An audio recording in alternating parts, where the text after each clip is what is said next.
ક્રિકેટના ચાહકો માટેની યાદગાર ક્ષણ. સ્કોરબોર્ડ પર સચિન તેંડુલકરના સૌથી વધુ રન્સ. પણ એક ખાસ વાત, આ હતી સચિન તેંડુલકરની 500મી મેચ. વર્ષ 2006 પછી હવે વર્ષ 2026 પણ આવી જ ઐતિહાસિક ક્ષણ લઈને આવી રહ્યું છે. સાહિત્યના અનુરાગીઓ માટે એક ઐતિહાસિક પળ.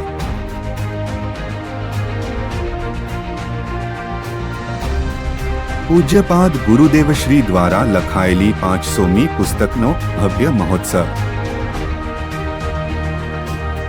આ ઘટના છે સર્જન સાધનાને વંદન કરવાની. આ ઘટના છે સરસ્વતી નંદનને અભિનંદન આપવાની. આ છે ઊર્જા મહોત્સવ. આ ઉત્સવ છે ઊર્જાનો. આ મહોત્સવ છે મજાનો.